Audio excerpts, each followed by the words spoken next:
నమస్తే, welcome to Telugu రాజ్యం. నేను మీరామ్.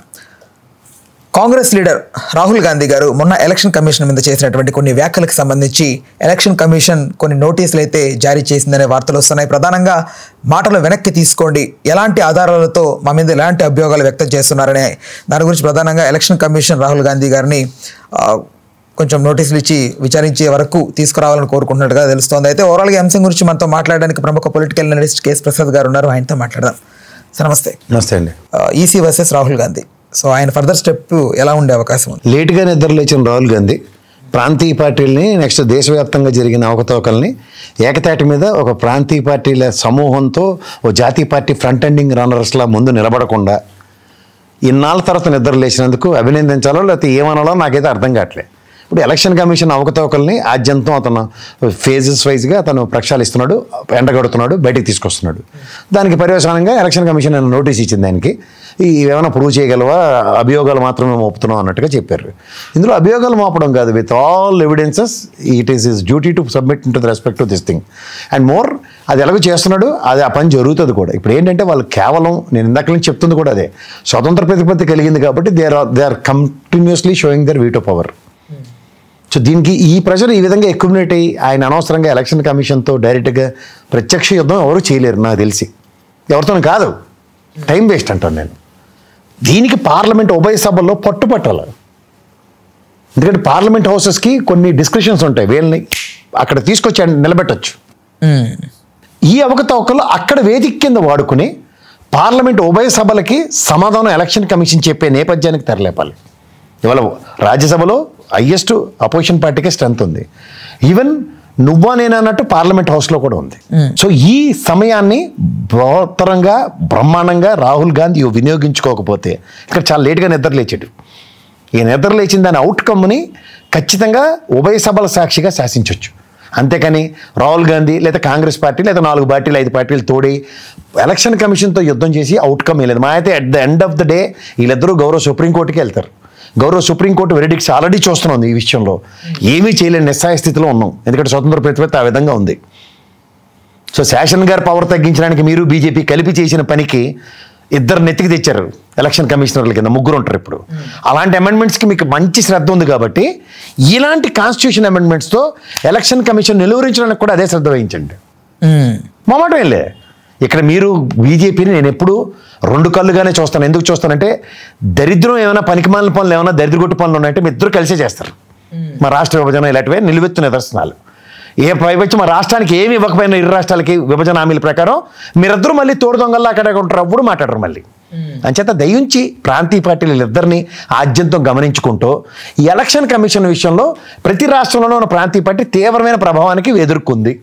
రేపొద్దున తమిళనాడు ఎలక్షన్స్ కూడా ఇలాగే జరుగుతాయి వాళ్ళకి నచ్చినట్టు.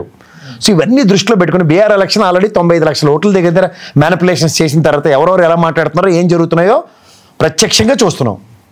కానీ అదే పందాన్ని మహా అయితే ఈ పార్టీలన్నీ కలిపి బాయ్కాట్ చేయడం తప్ప ఏమీ చేయలేరు. అన్నప్పుడు అవుట్కమ్ నాకు ఉభయ సభల్లోనూ స్తంభింపజేసి ఎలక్షన్ కమిషన్ అక్కడ తీసుకొచ్చి ప్రత్యక్షంగా ఎక్కువ ఏవో చెప్తున్నాడు, డెమాన్స్ట్రేషన్స్ ఇస్తాం, ఈవీఎంలు ఎలా పనిచేస్తున్నాయి దగ్గర మీ దగ్గర ఆల్టర్నేటివ్ మెకానిజంతో ఈవీఎంల్లో, ఎందుకంటే గౌరవ సుప్రీంకోర్టులో దాకా ఎస్ఓపిని ప్రూవ్ చేయలేకపోయారు వాళ్ళు.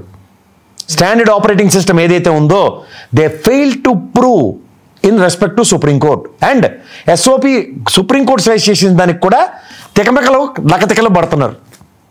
ఇది దృష్టిలో పెట్టుకుని ఉభయ సభల్ని స్తంభింపజేసి రాహుల్ గాంధీ విత్ ప్రాంతీయ పార్టీల సపోర్ట్ తీసుకుంటూ ప్రతి పార్టీ రిప్రజెంటేటివ్ని అవగాహన కార్యక్రమాలతో గౌరవ సభల్ని స్తంభింపజేస్తూ ఎలక్షన్ కమిషన్ అక్కడ ఆన్సరబుల్ చేయండి ఫస్ట్ చేసి ఈ ఆన్సరబిలిటీలో తీవ్ర విఘాతం కలిగిన ప్రజాస్వామ్యాన్ని పునరుద్ధరించాలి, పరిరక్షించాలన్న దగ్గర భయంకరమైన కాన్స్టిట్యూషన్ అమెండ్మెంట్స్, ఎలక్షన్ కమిషన్కి స్వతంత్ర ప్రతిపత్తి లేకుండా రాష్ట్రాలకు అతీతంగా ఎలక్షన్స్ ముందు ఒక స్పెసిఫిక్ డ్యూటీ ఏ రాష్ట్రానికి ఎవడేస్తున్నాడో తెలియకుండా గౌరవ ప్రెసిడెంట్ గారి ఆధ్వర్యంలో సూపర్లేటివ్ డిస్కషన్స్ ఆవిడే తీసుకుని లేకపోతే ఆయనే తీసుకుని ప్రెసిడెంట్ గారి హౌస్ నుంచి మొత్తం 549 కాన్స్టిట్యూషన్స్లో ఎన్ని డిస్ట్రిక్ట్స్ ఉన్నాయో మొత్తం రాష్ట్ర వ్యాప్తంగా దేశవ్యాప్తంగా ఉన్న ప్రతి డిస్ట్రిక్ట్కి ఎలక్షన్ ఆఫీసర్స్ని, ఈఓల్ని, కలెక్టర్స్ని అండ్ ముఖ్యంగా స్టేట్ ఎలక్షన్ చీఫ్ కమిషనర్స్ని సూపర్లేటివ్ డిస్కషన్స్తో డిప్లాయ్ చేస్తే రాష్ట్రానికి సంబంధం లేనోడు కరెక్ట్గా ఎలక్షన్స్ 10 రోజుల ముందు అన్ని వ్యవస్థల్ని చేతిలో తీసుకుని అచేతన స్థితిలో ఉన్న ప్రభుత్వాలు ఇలాంటివన్నీ పక్క తీయండి. సూపర్లేటివ్ డిగ్రీ డిస్క్రిప్షన్స్ అప్పుడు ఇవ్వండి. ఇచ్చి ప్రత్యక్ష పరోక్ష అవకతవకలకు అవకాశం లేకుండా ఒక ట్రాన్స్పరెంట్ ఎలక్షన్స్కి కండక్ట్ చేయడానికి, అది మిషన్లతో చేస్తారో లేకపోతే బ్యాలెట్ పేపర్లతో చేస్తారో, అలాంటివి చేసే ఉద్దేశం ఉంటే మాట్లాడడం తప్ప ఈ పనికి మాలిన టైంపాస్ కార్యక్రమాలతో కాలక్షేపాలు చేసుకుంటామంటే చేసుకోండి, నష్టమేం లేదు. అయితే ఎలక్షన్ కమిషన్ నోటీస్ ఇచ్చింది, రాహుల్ గాంధీ దానికి ప్రతిస్పందించాడు, రాహుల్ గాంధీ ప్రూవ్ చేసింది రైటు, లేకపోతే ఎలక్షన్ కమిషన్ రైటు, నాకు అనవసరం. ప్రజాస్వామ్యానికి విఘాతం కలిగిస్తున్న ఎవరైనా సరే ప్రజాస్వామ్య పరంగానే వాటికి ప్రత్యక్ష ప్రక్షాళన చేసి ప్రజాస్వామ్యంలోనే ప్రజా బాహుళ్యాలను నిలబెట్టి ఆ అవకతవకల్ని గత 2014 నుంచి జరుగుతున్న ఎలక్షన్స్, దాని ముందు జరిగిన ఎలక్షన్స్ని ప్రత్యక్షంగా ప్రజలకి ఈ విధంగా, ఎందుకంటే by the time ballot paper elections దగ్గర ఒక ట్రాన్స్పరసీని యాంటిసిపేట్ చేస్తున్న దగ్గర ట్రాన్స్పరసీకి విఘాతం కలుగుతున్నప్పుడు ఎందుకు అన్న ప్రశ్నకి ఖచ్చితంగా గౌరవ ఎలక్షన్ కమిషనే ఉభయ సభల్ని ఉద్దేశించి చెప్పాలి. ఎందుకంటే ఉభయ సభల ప్రతినిధులు ఎవరైతే ఉన్నారో వాళ్ళు ప్రజాస్వామ్యంలో ప్రజారంజకంగా ప్రజాబద్ధకంగా ఎన్నుకోబడిన వ్యక్తులు కాబట్టి ప్రజాకి బద్దులే వాళ్ళు సమాధానం చెప్తారు. కాబట్టి ఎలక్షన్ కమిషన్ ఏం సమాధానం చెప్తుందో పార్లమెంట్ నుంచి వచ్చి ప్రతి నియోజకవర్గంలో ఎంపీలు అందరూ సమాధానం చెప్పమనండి. చెప్తారంటారా? చెప్పాలి, లేకపోతే ఇంకెందుకు టైం వేస్ట్. నాకు ఎలక్షన్ కమిషన్ మీద పూర్తిగా ఓ ప్రజాస్వామ్యంలో ఉన్న వ్యక్తిగా నాకు నమ్మకం పోయింది. చీఫ్ ఎలక్షన్ కమిషన్ ఎప్పుడైతే ఈ వీవీప్యాడ్లు తగలెట్టానో, అయితే నేను ఈ వీవీప్యాడ్లు ఈ విధంగా చేయాలన్న డైరెక్షన్స్ ఉన్నదానికి బొద్దులే వీళ్ళు పనిచేస్తే నేను ఒప్పుకుంటా. ఇక్కడ మా తెలంగాణలో రజత్ కుమార్ 25,70,000 ఓట్లు ఎత్తేసి సారీ చెప్తే చీఫ్ ఎలక్షన్ కమిషన్ కానీ గౌరవ సుప్రీంకోర్టు కానీ ఎవరు స్పందించలే. ఇక్కడ అదే పరిస్థితి ఉన్నప్పుడు ఏం చేయాలా? 12.84 ఓట్లకి బాధ్యత ఎవరిది? ఎవరు సమాధానం చెప్తారంటే గుడ్డోడు తొడుగుకున్నాడు తొడుగుకుంటున్నారు. ఎందుకు నాకు ఇది? ప్రజాస్వామ్యం మీద నమ్మకం కోల్పోయే పని, ఒక ప్రజాస్వామ్య విలువలతో విశ్వసనీయతతో పనిచేయవలసిన ఒక వ్యవస్థ ఆ విధంగా పనిచేస్తుంటే ఇంకా ప్రజాస్వామ్యానికి గౌరవం ఎక్కడ ఉంటుంది? అది చెప్పమనండి సమాధానం. మేము ఎవరికి సమాధానం? రాజ్యాంగానికి బొద్దులై అని ప్రమాణ స్వీకారం చేసిన దగ్గర, రాజ్యాంగానికి బొద్దులై అని ప్రమాణ స్వీకారం చేసిన ఐఏఎస్ ఐపీఎస్ ఆఫీసర్లు ఇంక ఇంతకన్నా నాకు అతీత శక్తి ఏముంటుందో ఒకసారి చెప్పనండి. మేము ఎవరికి జవాబుదారీతనం కాదు అన్నట్లుగా వ్యవహరిస్తుంది అనుకుంటున్నారా?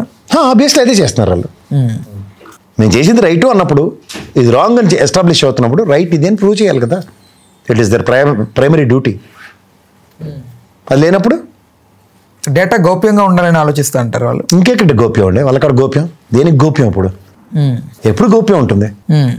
నీకు ఒక ట్రాన్స్పరెన్సీగా జరగలేదంత క్వశ్చనబిలిటీ ఉన్న క్వశ్చన్ చేస్తున్నప్పుడు ఆన్సరబిలిటీ అది. సారీ దానికి ఆన్సర్ గౌరవ న్యాయస్థానానికి సారీ చెప్పేస్తే మా పని అయిపోతుందా? మేమెవరు దాంట్లో? మేమన్నా పాత్రదారులమా లేదా స్పెక్టేటర్స్మా? మేము సారీని ఎలా డిక్లేర్ చేస్తుంది సార్ కోర్టు? చేసింది కదా. తర్వాత ఎస్ఓపి ఇచ్చింది, 2 ఎస్ఓపికి దానికి ఇప్పటికి సమాధానం లేదు. ఫామ్ 20 ఎలా ఉంటుందో, ఫామ్ 17 ఎలా ఉంటుందో, 41A ఇవన్నీ మా అందరికీ ఎక్స్ప్లెయిన్ చేసుకుంటే ఏం చేస్తాం దానివల్ల? ఓన్లీ సినిమాల్లోనే జరుగుతాయి. మన విజయ్ సినిమాలో ఆడ ఒక కోటు పడలేదని చెప్పి ఆడేదో చేసి ఛాలెంజ్ చేసి ముఖ్యమంత్రులను గడగడలాడించి ఇవన్నీ సినిమాలే. నిజ జీవితంలో మనం ఇలా ముష్టి వల్ల ఉండడమే. మనం ప్రజాస్వామ్యంలో ప్రజలు అక్కర్లేని ప్రభుత్వాలు నెలకొల్పుకుంటున్నాయి. అది తెలుసుకోండి ప్రజలు. ప్రధానంగా ఈవీఎం ట్యాంపరింగ్ కన్నా కూడా రిగ్గింగ్ జరిగిందని మాట్లాడుతున్నారు, దొంగ ఓట్లు ఇవన్నీ మాట్లాడుతున్నారు రాహుల్ గాంధీ గారు. ఈ రెండు కన్ఫ్యూజన్స్ ఏంటి సార్ అసలు? అందులో కన్ఫ్యూజన్ ఏం లేదు సార్. 2011లో జనాభా లెక్కల ప్రకారం మిషన్లో డేటా ఉంది. డేటా ఎంట్రీ కదా అది. ఎల్లయ్య పుల్లయ్య గారి పేర్లు 2011వి. 2011 నుంచి ఓటర్ల నమోదు జరుగుతూనే ఉన్నాయి. అవి ఎక్కడ పడుతున్నాయి, ఎందుకు పడుతున్నాయి కనుక్కోండి. అది వదిలేసి తెంగరతనంతో అందరూ 21 ఏది 20 ఏది ఫామ్ ఏది నా ఎందుకు సార్ టైం వేస్ట్? జనాభా లెక్కలు పెట్టమనండి, ఫస్ట్ కులగానం చేయమనండి. ఈ డేటాతో ఇది మొత్తం పేర్లన్నీ ఎంటర్ చేసాం, ఇది ఈవీఎం లోపట అని ఒక లిస్ట్ అందులోంచి ప్రింట్ తీసేవ్వండి మాకు. ఈవీఎం ప్రింట్ తీసాం, కేఎస్ ప్రసాద్, నెక్స్ట్ రామ్, శేఖర్, వెంకయ్య, పుల్లయ్య అందరి పేర్లతో బూత్ వైజ్గా ప్రింట్. అది ఏజెంట్ వేదవాళ్ళకి ఇచ్చి కూర్చోపెట్టి ఈ బుర్రతక్కువ వేదవాళ్ళని టెక్నికల్ పెట్టుకోమనండి. ఎంతమంది వచ్చారు, ఎంతమంది చచ్చారు. అదే దాంట్లో ఎలక్షన్ అవుట్కమ్ సాయంత్రంకి ఈ బూత్లో ఎన్ని ఓట్లు పోలే, 1500 ఓట్లకు గాను 1200 ఓట్లు పోలే, ఇది పర్సంటేజ్ అని చెప్పనండి. బయటకు వస్తాం. ఏముందో లోపట ఏముందో వాడికి తెలియదు. ఒరిజినల్ డేటా ఏమో ఈ లిస్ట్ ఉంటుంది, అందులో నొక్కిందేమో సైకిల్ బొమ్మ వస్తుంది, చెయ్యి బొమ్మ వస్తుంది, పువ్వు బొమ్మ వస్తుంది, ఫ్యాన్ బొమ్మ వస్తుంది. నాకెందుకు అవన్నీ? నా బొమ్మ నాకెందుకు? దిక్కుమాల బొమ్మలు, పార్టీ సింబల్. కేఎస్ ప్రసాద్ వేసిన ఓటు ఫ్యాన్ గుర్తు లేకపోతే సైకిల్ గుర్తు లేకపోతే చెయ్యి గుర్తు ఈ స్లిప్ తీసి ఇది నీకు క్రాస్ వెరిఫికేషన్ రేపు పొద్దున్న రివాల్యుయేషన్ పెట్టినప్పుడు రండి నీతో పాటు. నేను అలా 500 ఓట్లు వేసిన వాళ్ళు ఈ బూత్లో ఈ టాలీ చేయండి రా బయటికి. సైకిల్ గుర్తుకి 500 ఓట్లు పడ్డాయి, టాలీ చేయండి. చూస్తే లేదు సార్ 300, అప్పుడు అవకతవకలని చెప్పి చెప్పు తీసుకు కొట్టండి అక్కడ. అది వేయకుండా ఏంది ఏ లెక్కని చెప్తున్నారు మీరు? నేను ఒకేసామట ఎలక్షన్ డిక్లేర్ చేసేస్తారట ఇచ్చినోడి పేరు. ఎక్సెస్ ఓటింగ్ చెప్పేస్తారట, తక్కువ ఓటింగ్ చెప్పేస్తారట, ఒరిజినల్ ఓటింగ్ ఎంతో చెప్తారట. అన్ని అబద్ధాలే.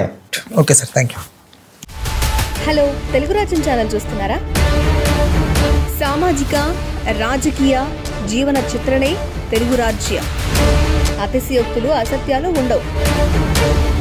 రాజకీయ కోణం కాదు, ప్రజా కోణమే కొలబద్ద. తెలుగు రాజ్యం వీక్షణ మీ ఉత్తమ అభిరుచికి నిదర్శనం.